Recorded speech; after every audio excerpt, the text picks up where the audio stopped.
મા બાપ ને 2 ટાઈમ રોટલો દો બાપુ, જિંદગીમાં કોઈ દી મોળો દે નહીં, એવું આપણી ગેરંટી. માના બાપના કાળજા ઠારો ને એક જિંદગીમાં કાંટો ન વાગે, એક ગેરંટી. મહાપુરુષો શાસ્ત્રનો પુરાવો. 40 લાખની ગાડી લઈને નીકળે, વાયલી સીટમાં જોવો કૂતરો બેઠો હોય, લબરક લબરક લબરક. આમાં માને બાપાને બેહર્યા હોય તો, અરે અમને સારું જોડું નથી જડ્યું, મારો દીકરો કેવી ગાડીમાં ફેર્યો. બાપુ જિંદગીમાં કાંટો ન વાગે, કાંટો. પણ આ ગમતું જ નથી કોઈને. તમને ન ખબર પડે, તમને એટલે નહોતી ખબર એટલે 100 વીઘા રાખી દે, તું 10 વીઘાના ઉલાળિયા મીડ્યો કરવા, અમને નથી ખબર પડતી. અરે માન બાપના ઋણમાંથી બાબુ આ દુનિયામાં કોઈ છૂટી નથી શક્યું. પછી મા બાપ પાસે બાબુ તમે કરોડપતિ થઈ જાઓ, અબજોપતિ થઈ જાઓ, દુનિયામાં કદાચ મોદીની જગ્યાએ તમે વ્યા જાઓ ને તો આ દુનિયામાં બાપુ મા બાપ થી મોટા તમે કોઈ દી જિંદગીમાં ન થઈ શકો. માન બાપના ઋણ છે ને એમાં આપણે જ્યાં સુધી જીવતા હોય ત્યાં સુધી, પછી ફોટાના અગરબત્તીઓ કરે કઈ નહીં વળે, હોય ત્યાં સુધી જાળવી લેજો. બાકી મા બાપ દુખી છે ને તમે લાખો રૂપિયાનું દાન કરશો ને ક્યાંય ચોપડે નહીં ચડે. લખવું હોય તો લખી લેજો, દેવું હોય તો દેજો, ફરજો, વાપરો, મને કાંઈ ફેર નથી પડતો. પણ મા બાપ દુખી છે ને એનું બાપુ આ જિંદગીમાં કોઈ દી ગાડું પાટું નહીં. પછી કે હું નડતું હોય છે, હું નડતું હોય છે, જાઓ ભૂવા પાસે. ભૂવા બેઠા જ હોય, વેણ ને વાસા ન હોય લાય પાસા ચાલુ જ હોય, જ્યાં હોય. અમારે ત્યાં એમના તમે જોવો આપણે આમને કઈ બીજું કામ જ નહીં હોય. મહિનો 2 મહિના દાણા જોવે અને 2 રૂપિયા બાપુ કપા વીણવાનું દાડિયું ન જડે અને 2 મહિના અહીંયા વેણ ને વાસા કરે. પછી કે શું નડતું હોય, ખેતર વેચવું પડશે, પણ આ 2 રૂપિયા રોજના ખોટી કર્યા ઈ નડે છે, બીજું કઈ નડતું નથી. તંથે સડો થાય. આપણે ક્યાં નડ્યા છીએ ઈ પેલા નક્કી કરો ને, કોઈ નડે જ નહીં. તમે જગતને પ્રેમ કર્યો હોય તો જગત તમને પ્રેમ જ કરે. તમે દુનિયાને ગાળું દીધી હોય દુનિયા તમને પ્રેમ કરે. તમારે જે જોતું હોય ને, આપણે ખેતરમાં જે વાવો ને ઈ જ પાકે. બાવળિયા વાવો ને કેરી થાય. વાવવા ટાણે વિચારવું જોઈએ ને કે આપણે શું વાવીશ. બાવળિયા વાવીને કે મારી કાંટા કેમ થયા, કેરીઓ કેમ ન હોય, પણ તે વાવ્યા છે જ કાંટા. કાંઈ નડે જ નહીં રામ. મને તો એમ થાય કે સતયુગ ને દ્વાપર ને ત્રેતા ને બધું જવા દો. અત્યારે બધા કહે છે કળિયુગ છે. શું ઘટે છે એ મને કયો ને, શું ઘટે? વાહન મકાન રૂપિયા લોઢા હવામાં ઉડે બાપુ, મજા કરે એવું છે. કોઈ થીગડા વાળું લુગડું પહેર્યું હોય મને દેખાડો તો. હાંજનું અમારા ઘરમાં ખાવા છે ને સવારે અમારા ઘરમાં ખાવા નથી એવું ઘર હોય તો મને દેખાડો તો. આ તો રોવાના એવાયા થઈ ગયા. મોંઘવારી બહુ. મોબાઈલ ને મોટરસાયકલ ને દિવાળી મૂકો ને શું લેવા સોંટ્યા છો? 100 રૂપિયા પેટ્રોલ ના ત્યાં તો બીડી લેવા જવું હોય તો હોન્ડા ને કિક મારે તો આને મૂકી દો ને. કાંઈ મોંઘવારી નથી. ધંધો ન કરવો એને મોંઘવારી છે. આ કપાના 2000 ભાડ્યા હતા ઈ નથી દેખાતું. તેલના ડબ્બાના કે 28,000 થઈ જાય, પણ કપાના 2000 ત્યાં ફરતા હતા. હું અમારા ગામના કોળીના અહીંયા 2.5 રૂપિયામાં હાથી આંકવા જતો હતો. તમે સાચું માનતા હોય કે ન માનો. અત્યારે ઘરે કંદડે એવડા બપોરે બહે લઈ આવે. ઘરે કંદડે એવા હો, કામ કરે એવા નહીં. 2.5 રૂપિયામાં દી ઉગ્યો ન હોય ને અંધારામાં વ્યૂ જવાનું ને અંધારું થાય ને જ્યાં સુધી હુજે ને ત્યાં સુધી હાથી આંકવાનું. 2.5 રૂપિયા આપતા. જીવણભાઈ અમારા ગામના કોળીનું નામ છે, તમારે કોઈક દી આવીને પૂછવું હોય પૂછજો. જીવણભાઈ ને અહીંયા હું કોળીની હાથી આંકવા દાડીએ જતો. હવે અત્યારે તમને કહું દાડી કેવડી છે. આપણે જે આવે છે એ આપણને નાનું જ લાગે છે. આપણે જે દેવાનું છે એ બહુ મોટું લાગે. મોંઘવારી છે જ નહીં. ધંધો નથી કરવો ને એની મોંઘવારી છે, બાકી કાંઈ છે જ. બાકી જીવવા જેવું છે મને એટલી ખબર પડે.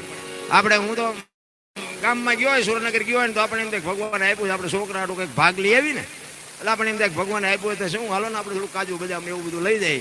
પછી અમારા દીકરા નાના ટાબરિયા હોય ને એને એમ કહું હાલે બેટા તારા હાટું ભાગ લઈ આવ્યો. આમ કાજુ બદામ નાખું ને મજા પાટું મારે નથી ખાવું. હવે ખા ને પારલે નથી ચડ્યું અમને. એવો જમાનો નથી. તમારે કલકત્તા જઈને આવવું હોય સાંજે વી આવો. ભલા મને આપણા ગઢા ટાંટિયા તોડીને મરી ગયા. શું ઘટે છે મને તો એમ થાય કે આ દુનિયા હું રોતી છે એ નથી સમજાતું. આ તમે ઇતિહાસ ખોલીને જોવો તો તમને ખબર પડે. તમે હું રામ રામ રામ કરી છે. સીતાજી રામ ને પરણ્યા, આખી જિંદગીમાં હારો દી નો ઉગ્યો. શું એનું કરમ છે વિચાર કરજો. સીતા મંગળ 4 ફેરા રાઘવ ને ફરી, પણ કાયમ દુખણી કાળડા બાપુ કોઈ દી હારો દી નો જોયો. તમે વિચાર કરજો. મિથિલા નરેશની દીકરી તમે વિચાર તો કરો. શિવ ધનુષ બાપુ કોઈ હલાવી ન કે એ દીકરી ઘોડો કરીને ફરતી દીકરીની શક્તિ શું હોય છે. કેટલી દીકરી હેરાન થઈ. તમે આ ઇતિહાસ ખોલો તો તમને ખબર પડે. રામચંદ્ર પરમાત્મા 14 વર્ષ પૂરા કરીને આવ્યા ને પછી રામે સીતાનો ત્યાગ કર્યો ને લક્ષ્મણ રથ લઈ અને મૂકી આવ્યો. ક્યાં? વાલ્મીક ઋષિના આશ્રમ. એ વાલ્મીક ઋષિના આશ્રમે મૂકી અને પછી વાલ્મીક બાપુ સીતાજીને પૂછે છે કે બેટા સીતા, કે હા બાપુ, કે રામે તારો ત્યાગ કર્યો એ તને ખબર છે? તો કે હા બાપુ. તો કે તને દુઃખ નથી થતું? તેથી બાપુ આ ભારતની આર્ય નારી આપણી દીકરી સીતા શું કહે છે ખબર છે? કે બાપુ બાપુ અમારું તો રઘુકુળ છે, અયોધ્યાનું રાજ છે, અને અયોધ્યાની ગાદી ઉપર હરિશ્ચંદ્ર રાજાએ તારામતીને વેસી નાખી હતી. હજી રામે મને વેસી છે ક્યાં? વિચાર કરજો. આટલું જો સમર્પણ હોય દીકરીનું, તો અત્યારની દીકરીઓ પાણી લોટામાં કે ઘરને ધંધે લગાડી દઉં, આખું ઘર આમ કરી નાખું, તમારા ઘરમાં નળિયું ન રહેવા દો, તમારા બાપુજીએ ગોઠવા. શું તમને મને દુઃખ પડ્યા છે? અરે મીરાને પૂછો, દમયંતીને પૂછો, સીતાજીને પૂછો. અયોધ્યાનો મહારાજા દશરથ, માફ કરજો, અયોધ્યાનો મહારાજ હરિશ્ચંદ્ર કાશીની બજારમાં રીંગણા વેચે, બૈરું વેચી નાખ્યું. વિચાર તો કરો. તારામતીને હરિશ્ચંદ્ર રાજાએ વેચીને, ત્યારે જો તારામતીએ કીધું હોત ને કે તમારે વેચવું એ વેચો, મને નહીં, તો બાપુ આ દુનિયામાં મહાધર્મ ન હોત. સગાળસાના અહીંયા કેલૈયાને જેથી કાપ્યો ને, તેથી ચંગાવતીએ જો એમ કીધું હોત ને કે તમારે લાવવું હોય લાવી દો, બાકી કેલૈયો નહીં, તો આ મહાધર્મ ન હોત. ચલાની ઝૂંપડી અમે વાણી કરીને અખિલ બ્રહ્માંડનો માલિક આવ્યો ને, તેથી એને કીધું કે તારું બૈરું મને આપી દે. જો વીરબાઈએ કીધું હોત ને કે ના હો હું નહીં જઉં, તો આ મહાધર્મ ન હોત. મહાધર્મની આખી દુનિયા વાર્તાઓ કરે, મહાધર્મ શું હોય છે કોઈને ખબર જ નથી. રામ કેને તમે ધર્મ કયો છો? કોને કયો છો તમે? ધર્મ કોને કયો છો? આપણે કઈ દીવો અગરબત્તી કરતા હોય એને ધર્મ કયો છો? કૂતરા કાગડા નાખો એને ધર્મ કયો છો? ધર્મ આખી જુદી બાબત છે. રામ મહાધર્મની વાતો તો બાપુ એવા કોઈ મહાપુરુષ પાસે જાઓ ત્યારે તમને ખબર પડે કે મહાધર્મ. અત્યારે હાલ્યું તુલ્યું બધા ચેલા બનાવે, આવ્યા નથી, ગાળિયા ગળામાં નાખ્યા નથી. એવું નથી. રામ કઈક જુદું છે. કર્મની ગતિ તો બાપુ મારે ને તમારે, રામ જેવા રામને 14 વર્ષ વનમાં રખડવું પડ્યું.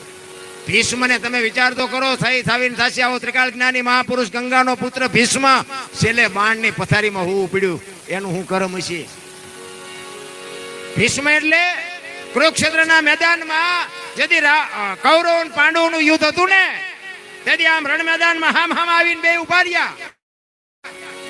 પાંડવના પક્ષમાં કૃષ્ણ પરમાત્મા છે અને કૌરવના પક્ષમાં ભીષ્મ પિતા છે.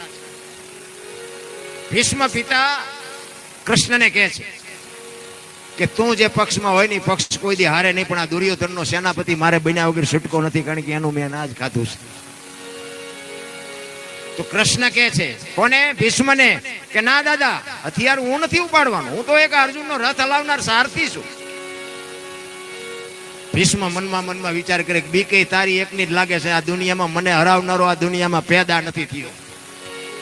એ કે ના, તું હથિયાર ઉપાડ ને એવું બને નહીં. અને તેથી કૃષ્ણ પરમાત્માએ પ્રતિજ્ઞા કરી કે કુરુક્ષેત્રના મેદાનમાં ગમે એવું યુદ્ધ જામ્યું હોય, હું હથિયાર નહીં ઉપાડું, તમારી સામે પ્રતિજ્ઞા કરું છું. અને ભીષ્મએ બાપુ તરત જ સામે પ્રતિજ્ઞા કરી. કેવી? એ કે કુરુક્ષેત્રના મેદાનમાં જો તને હથિયાર હું ન ઉપડાવું તો ભીષ્મ પિતા નહીં. અને ચોથા દિવસનું યુદ્ધ હતું ને, એ રાત્રિનો સમય થઈ ગયો, સાંજ પડી ગઈ, હવના તંબુમાં બધા વિરામ કરવા બેસી ગયા. અને કૃષ્ણ પરમાત્મા વિચાર કરે છે કાલનું યુદ્ધ કેવું જામશે. એટલે કુરુક્ષેત્રના મેદાનમાં કૃષ્ણ પરમાત્મા આમ મેદાનમાં આટા મારે છે. રાત્રિના સમયે અંજવાર્યું છે, સૂર્ય ચંદ્ર પરમાત્મા ઉપર દેખાય છે. અને આમ મેદાનમાં આમ નજર કરીને તો એક બાઈ કાંટા ને કાંકરા વીણે છે. કૃષ્ણને એમ થયું કે અત્યારે આ બૈરું કોણ છે? અહીંયા જઈને એમ કહે છે કે માં કોણ છો? સફેદ વસ્ત્રો પહેર્યા છે. અને ઊભી થઈને પછી એમ કહે છે હું ગંગા છું, ભીષ્મની માં છું. મને ખબર છે કાલ કેવું યુદ્ધ થવાનું છે. કારણ કે બાબુ એવા સંતાન હોય ને એની મામાં કાંઈ ઘટે નહીં. હું તો બેનો દીકરીઓને ખાસ કહું, તમે તો શક્તિનો અવતાર છો. તમે ધારો તો આજે રામ ને કૃષ્ણ જેવા દીકરા થાય ને ગંગા સતી ને પાનબાઈ જેવી દીકરી થાય, પણ આ ફેશનમાં દી ઉઠાડ્યો કોને કેવું? મારે વહુ નહારો ભેગા પાણી પૂરીયું ખાતા હોય છોકરા જેવા થાય. એમાં કઈ રામ ને કૃષ્ણ ની બાબુ વાતો કરીને કઈ ઉગે નહીં. પણ ઠીક, હવે અમને બોલાવે એટલે ટેમ કાઢ્યા વગર છૂટતો નથી. શક્તિનો અવતાર છો. દેહના પ્રદર્શન ન હોય મારા બાપ, મર્યાદા હોવી જોઈએ. હું ગંગાની માં છું. કૃષ્ણને ગંગા કહે છે, હું ભીષ્મની માં છું. તો કે માં અટાણે ઈ કે કાલ મારો દીકરો આ મેદાનમાં પડવાનો છે એને વાગે નહીં ને એટલે કાંટાને કાંકરા વીણું છું. અને કૃષ્ણ ધ્રુજી ગયો ભાઈ. એને એમ થયું ઓહો આ માં કાલ ભીષ્મ પડવાનો છે એમ કે છે. અને ભીષ્મની શક્તિ શું છે કૃષ્ણને ખબર છે બધી. અને રાતે ને રાતે બાપુ અર્જુનને જગાડીને કૃષ્ણ કહે છે શું ખબર છે કે કાલ તારે શિખંડીની આગેવાની રાખીને તારે લડવાનું છે. શિખંડી એટલે બેને નહીં ભાઈએ નહીં. જો કે તમે જાણતા હોય તો ખબર હોય, જેને આપણે કિન્નર કહી છે. શિખંડીની તારે આગેવાની કાલ રાખવાની છે. અને અર્જુન કે શું અમે બાયલા છીએ? ઈ કે હું તને કહું ઈ તારે કરવાનું છે. કારણ કે ભીષ્મ બાપુ બૈરા ઉપર હથિયાર નહોતો ઉપાડતો અને એને ખબર હતી કે જો આ શિખંડીને રાખીને તો જ બાકી અર્જુનનું પાંચ્યું ન આવે ને ધર્મરાજાનું કઈ ન આવે. ભીષ્મ ગાંડો થઈ જવાનો કાંઈ. અને એ બીજા દિવસનું યુદ્ધ થયું ને સવારમાં આમ આવીને ઉભા રહ્યા અને હોરજ નારાયણ આમ કોર કાઢી કે ભલું ગયા ભાણ તું હારા ભામણા જીન મરણ લગ ભાણ એ રાખજે કશ્યપ આવું ઉગ્યો તું હરુવણ જળાળ કિરણો મીડ્યો પાથરવા. અને તેદી આમ નગારા ઉપર ઘા પડે હામા હામી બાકા ઝીક મંડી બોલવા. અને આમ જ્યાં કૃષ્ણનો રથ આવ્યો અને અર્જુનની માથે આમ જ્યાં બાણ ચડવાની ભીષ્મએ તૈયારી કરીને આગળ શિખંડીને જોયો ને હથિયાર મૂકી દીધો. હેઠ તમારી જાતના બાયલાવ કે આને આગળ રાખ્યો ને. અને પછી કૃષ્ણ અર્જુનને કહે છે કે હવે બાણ માર નકર આ ભીષ્મ હમણાં દડે રમે એવું કરી નાખશે મેદાનમાં. આને ફૂગવો એ જેવી તેવી વાત નથી. અને ભીષ્મ છેલ્લે પાણની પથારીમાં પડ્યો ને અને એ વખતે બાપુ ગંગા આમ હામી આવીને ઉભી રહી ભીષ્મની માં. કૃષ્ણ પરમાત્મા ધ્રુજવા માંડ્યો હો ભાઈ. એને એમ થયું કે આજે આ માં શું જવાબ આપશે. કૃષ્ણની સામે જોઈને કહે છે મધુસૂદન મારા દીકરાને છેતરીને માર્યો ને, શિખંડીને આગળ ન રાખ્યો હોત ને તો અર્જુન નહીં પણ તે કદાચ હથિયાર ઉપાડ્યા હોત ને તો તને દેખાડત કે ગંગાના ધાવણમાં કેટલી તાકાત છે.